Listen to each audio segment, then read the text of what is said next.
Well, so at this point, I will actually stop sharing so that we can actually turn it over to Paul, who I think is going to run it from your end. So, Paul, you can take it away. Very good. Thanks, Rob. Hopefully everybody can see the new screen now. Um, yeah, so we're going to talk about humanism today. And I have a general um, aversion to any isms. In other words, just getting labeled. I don't like labels. I don't think they're terribly helpful. And I find myself not feeling like I fit perfectly into any one label. But a number of years ago, when I was going through my own little theological crisis and studying all these things and reading different philosophers and different worldviews, I came across this one. And for me, it seemed to fit more than any other single one. I wanted to share a little bit more about it today. And I'll start with just a definition. All right. Humanism is a progressive philosophy of life that, without supernaturalism, affirms our ability and responsibility to lead ethical lives of personal fulfillment that aspire to the greater good of humanity. And the two parts in there that I want to point out is our ability and responsibility. So we can live ethical lives, and we should.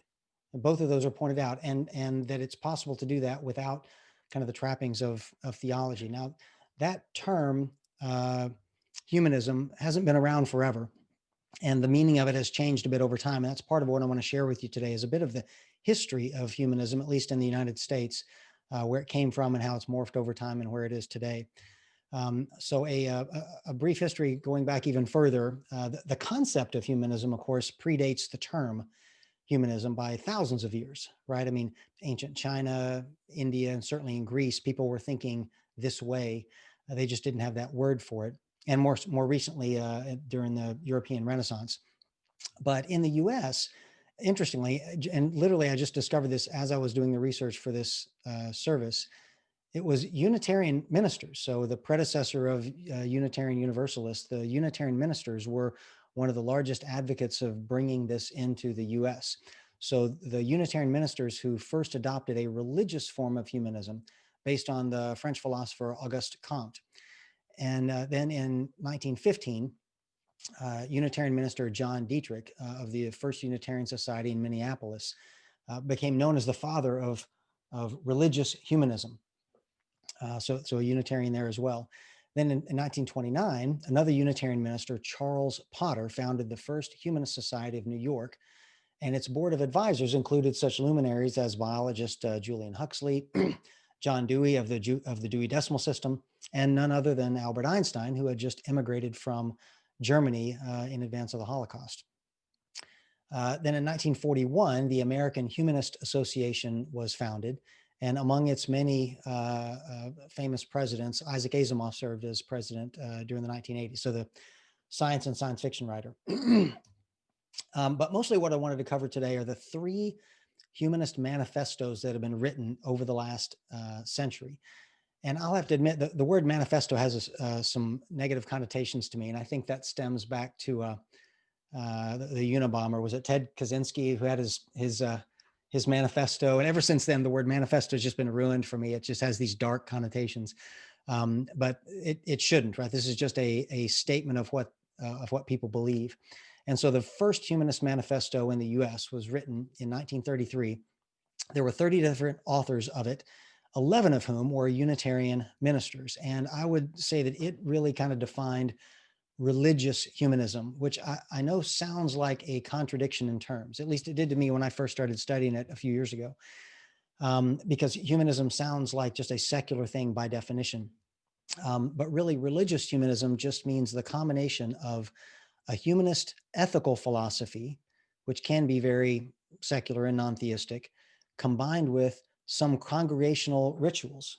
So these are essentially people who appreciate an ethical life stance, a non-theistic ethical life stance, but also appreciate the benefits of congregational religion.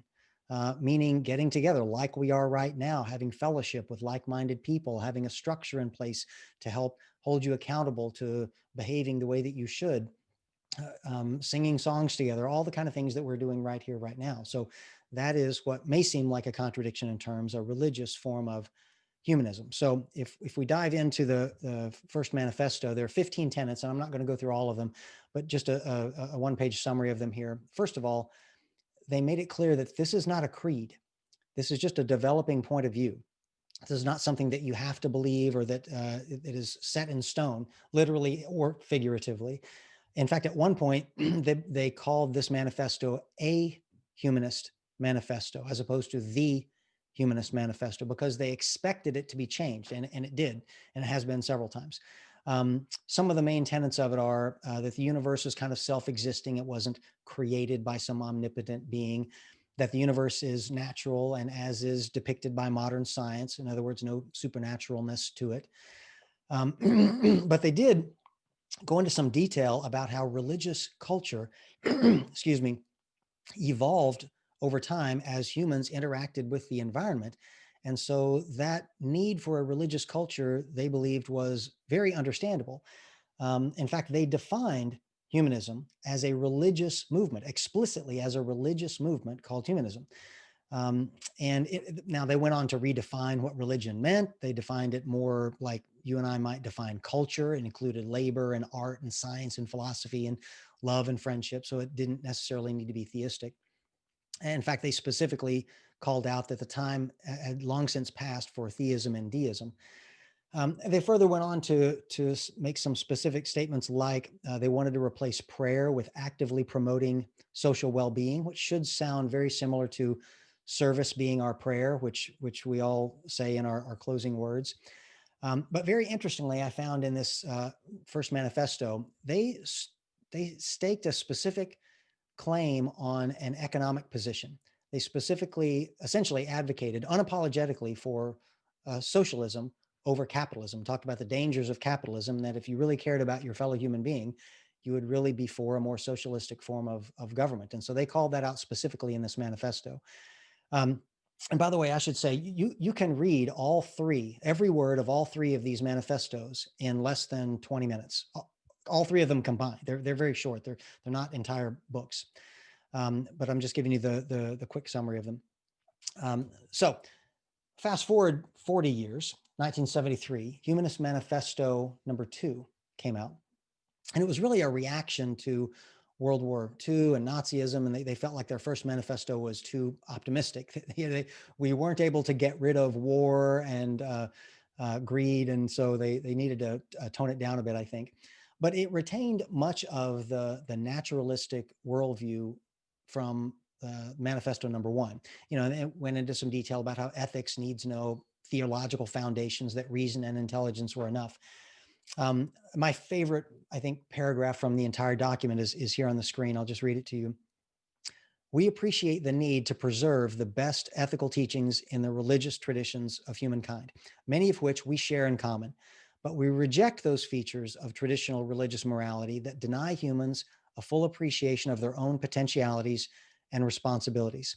Traditional religions often offer solace to humans, but as often, they inhibit humans from helping themselves. No deity will save us. We must save ourselves. And I bolded that last part because it's become one of the most often quoted parts of this manifesto. And again, it should remind you of, in that first part, that we have both the ability and the responsibility to lead ethical lives. And we can do so without any theological trappings. No deity is going to do that for us. We have to do that for ourselves. Now, this one was a little bit longer than the first one. It had 17 tenets and they were explained more deeply. And I'm not going to go through them all, but I will give you a brief summary here. First of all, it took an overt stance against racism, sexism, and, believe it or not, weapons of mass destruction back in 1973, using those words. It took an overt stance in favor of allowing for birth control, divorce, and pro-choice on abortion, essentially trying to empower women to take controls of their own lives and their own bodies. An overtly positive stance on the freedom of essentially all forms of consensual sexual expression. A on separation of church and state, for free speech, the press, and protest, specifically on the right to die with dignity, so physician-assisted suicide. It talked about the need for universal education at all levels, either affordable or government provided. Specifically talked about how war should become obsolete. We should have reached the point in our development that we shouldn't need to be killing each other over our disagreements. It specifically talked about the preciousness and dignity of every person, which should sound familiar to you in our affirmation at the beginning here today. It also talked about the importance of individual autonomy, which should sound similar to in our affirmation, everyone should have a say in the things that concern them. But it moderated the original position, I think, on socialism. It stopped talking overtly and unapologetically about socialism and just talked about reducing income inequality. It started to go a little bit more forward in terms of anti-nationalism, which is very timely today, even though this was written in 73, and advocated for more of a world community and less nationalistic points of view. In fact, they specifically proposed a world court, which we now have, by the way. So that has come to pass. So then fast forward another 30 years, 2003, the American Humanist Association came out with Humanist Manifesto I. And this was actually a much shorter one, only included 7 principles, which included all the similar science-based naturalism, no supernatural stuff type thing that the other 2 included, specifically calling out the need to treat each other with worth and dignity, which again should sound familiar to you people here at Harmony. Specifically talked about a longing for a world free of cruelty, which should sound very much like our treating people fairly and kindly. Specifically talked about a world where differences are achieved without violence, again should sound like our working to achieve peace and freedom. And then went into some specifics about social justice, in particular, just minimizing inequities of any kind. And again, taking another step back away from the overt socialism advocated in the first one. So if I were to kind of summarize the trajectory of these 3 manifestos, I think on religiosity, it moved from being fairly overtly religious to being fairly secular or very secular. And on economics, from being unapologetically socialistic to being something less so. So I would define it as kind of going from Karl Marx to Bernie Sanders, so something a little bit more tame and not drastically socialistic. So that's kind of my brief summary. I wanted to spend the rest of our time helping you figure out, how humanist are you? And so the way I want to do that, I found a number of online surveys, and I don't want to send people out to a survey and then come back. So what I've done, I found the one that I thought I liked the best. It came from the British Humanist Association. And although they don't give what the actual answers are, they just tell you your score. I basically cheated. I took the test 5 or 6 or 7 times, and I changed my answers every time. And so I kind of reverse engineered my way into what I think the answers are that yield the percentages. So what I'm going to do now, I'm going to stop sharing, and I'm going to bring up a poll. There are 10 questions. I'm going to have all of you answer in the poll. And then I'm going to tell you how to score your... Thanks for listening to another episode of the Harmony UU podcast. Check us out online at harmonyuu.org for more details. You can also find us on Facebook. Just search Harmony UU. If you're in the Cincinnati area, please stop by one of our services on the first and third Sunday of each month at 10 a.m.